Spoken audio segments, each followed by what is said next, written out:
Hey guys, today I would like to speak to everyone about this awesome game, Frostpunk.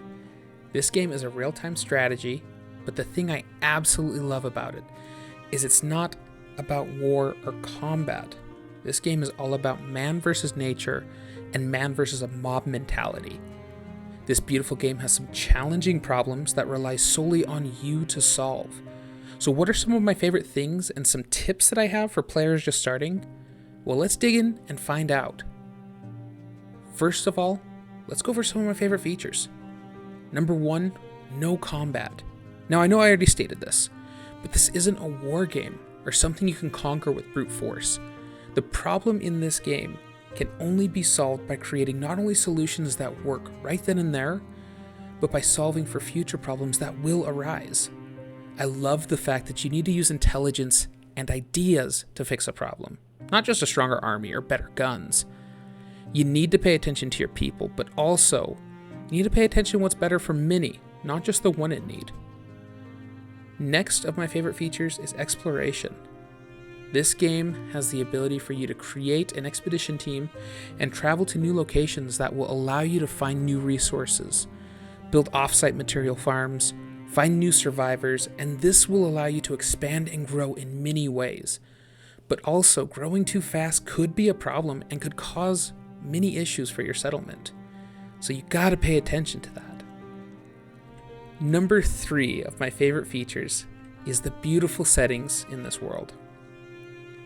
Basically, a new ice age has struck.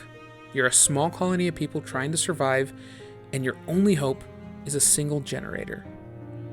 Now, this is the only way you will survive.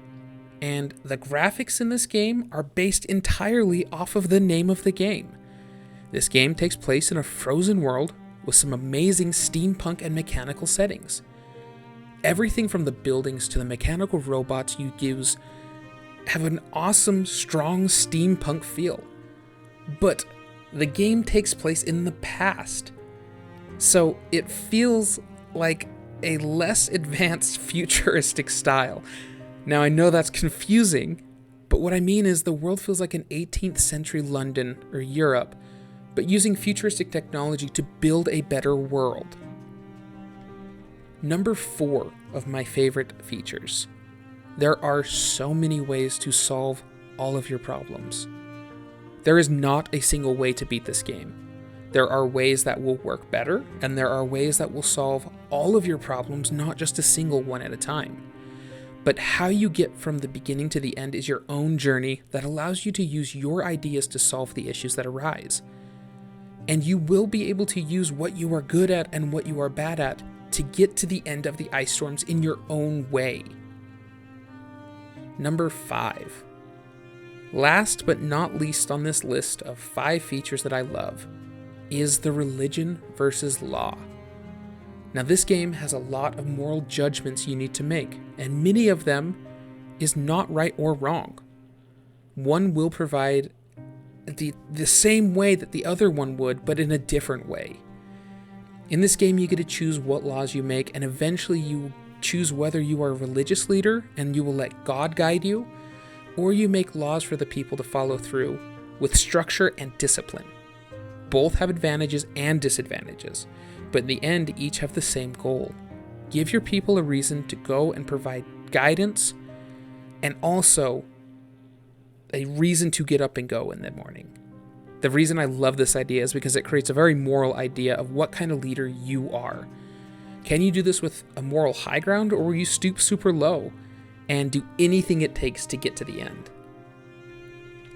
Now, those are just some of my favorite features, my top 5 list.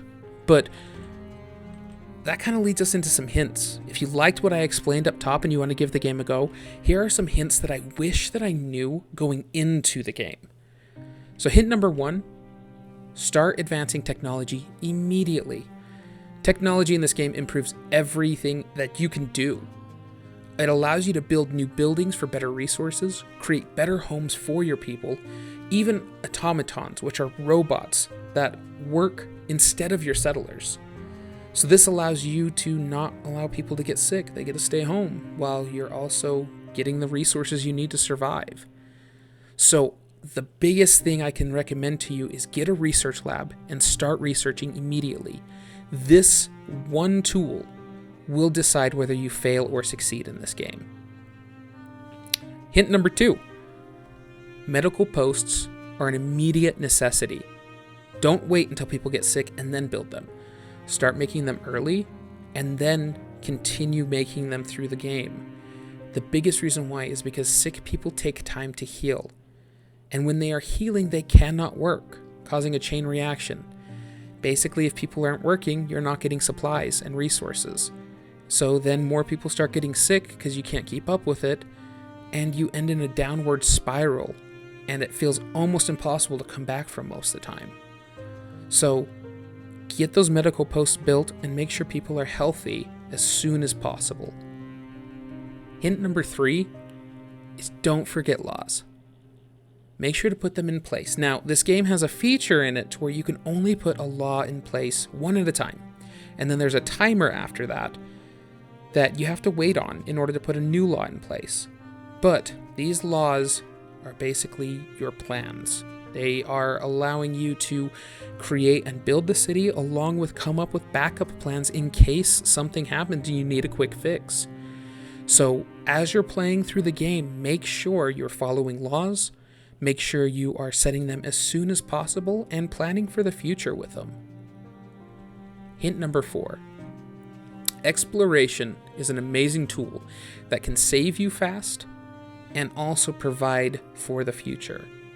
Exploration can provide you with new settlers, giving you more people who can work, along with a quick supply of a massive amount of resources. And it'll also even give you areas you can build resource outposts that will deliver directly to your city for whatever resource they're for. I recommend creating an expedition team and starting exploring early, but you need to pay attention to the areas you're sending people, because you need to see what items you could get. I mean, if you're already having a hard time feeding all the mouths you have, why would you want to add more people to that and cause more issues? But the nice thing is that the sites don't change. So if you need a little bit more time or you don't need settlers right then and there, you can just send the teams there later. Now, the story of the game does start closing sites off though once the ice storms start striking. So you need to make sure you're set and prepared for that. So you can take a little time, but don't take too much time. Hint number 5, storage. The most important thing in this game is to have the resources to provide for your people, but your storage is only so big. You can build storehouses that will allow you to put more resources in, and then I also highly recommend researching the ability to store more. Because of the fact that you're gathering resources consistently, if you have an abundance of something and your resource is full on that, you won't be gathering that item anymore. So you want to make sure that you have resources that aren't full so you can gather as many as you can for the upcoming storms in the later game.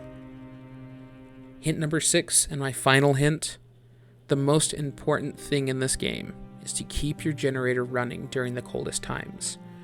During the beginning of the game, it isn't the coldest. You can handle having it off for a day or two, building up some resources and going from there. But in the later game, ice storms happen, it gets colder, and you need to have that generator going because that is how you provide power for the city. Now, there are ways that you can help provide more heat for the city, which is building steam vents through the city, building individual heaters for each building, also researching insulation for buildings that keep the buildings actually just warmer in general. But all of these still rely on the generator being built and providing power to each of the buildings in order to stay warm. So this comes down to having coal. Now, coal is probably the single most important resource you need through the entire game, because it makes it to where your generator can consistently be running. Now, that kind of leads back to my first hint with research and storage as well. So you want to make sure that you're researching what you need to keep the coal going, and also make sure that you have enough storage to handle all the coal. So, I hope these reasons are enough to convince you to get Frostpunk and give it a go. It's a beautiful game, and it definitely deserves more popularity than it has had. And if you decide to try it, I hope these hints also help start building your city the best way that you can. Thank you all so much for watching, and if you would like me to get other hints or tips, or even just other reviews on any videos, leave it in the comments below. Also, if you have any other hints or tips that you'd like to leave for Frostpunk, let me know. I'm playing this game all the time, and I'm always looking for better runs. So, thank you guys for watching. If you did enjoy this video, please subscribe. It's free, also helps me out so I can continue making this content for you guys. And do remember, take their eggs for dominance.